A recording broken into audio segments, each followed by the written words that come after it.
So magandang araw Kabole. So sa video na ito pag-uusapan natin isang interesting po na rumor na mukhang fake news or hindi po totoo Kabole na kumalat po dito po sa social media.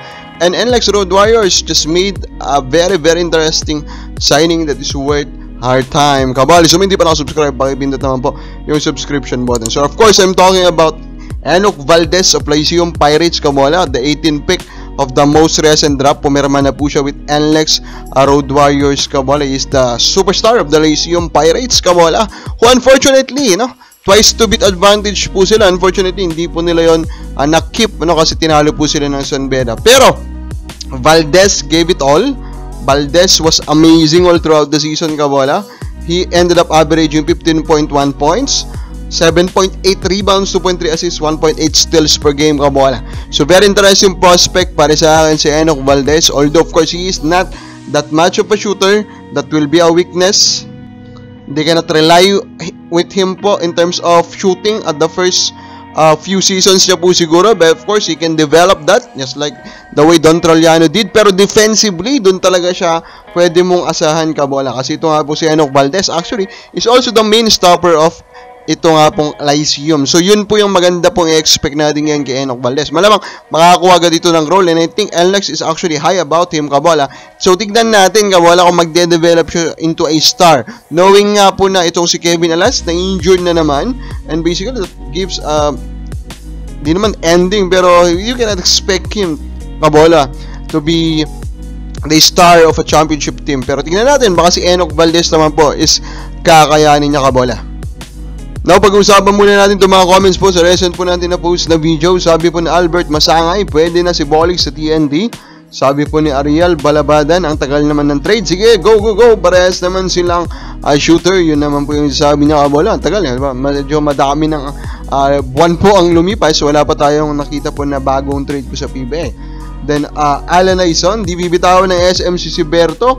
Now, my question is, bakit kaya nandin pa rin siya, diba? Bakit hindi pa rin po siya na-sign ng Northport or na-trade po sa ibang SMC teams?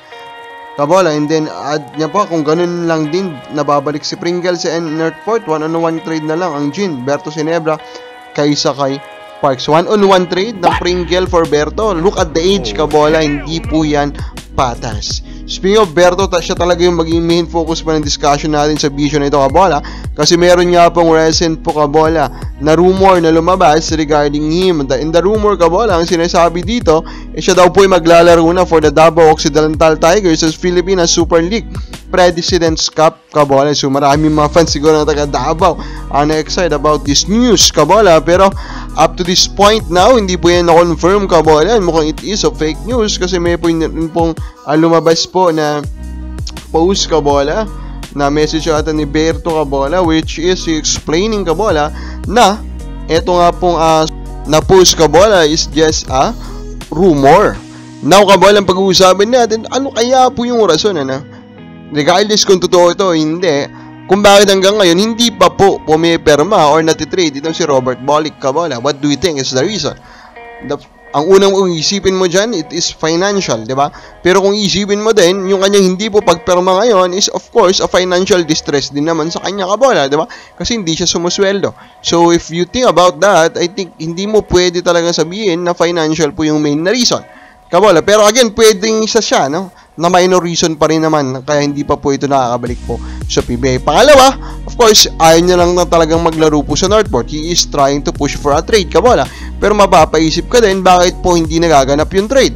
I mean, San Miguel Women just lost Fajardo, so they need star talent Kabole. So nandyan si Bolick, he can provide that Kabole. Magnolia, of course, medyo hindi na yan muna magta-trade kasi sila yung top of the standings. Sinebra, and nandyan din Kabole, diba? Medyo inconsistent yung kanila pong import na pinalit dito kay Brownie. Pero no trade is happening. Pero ang pinaka-interesting sa akin could be the possibility that Robert Bolick wants out of SMC and wants to return with the MVP group. Remember Kabole that he is from San Beda, and San Beda during his time and up to this point pa rin naman is being backed po by the MVP group Kabole. And that could be one of the reasons sa palagay ko kaya wala pa po nagana. Maybe he wants out, maybe he wants to return to the home po kung saan po siya nag-boom, which is the MVP group. Kabaka ba sa palagay mo? Bakit ka pala wala pang trade itong si Bolick? Comment lang po sa baba.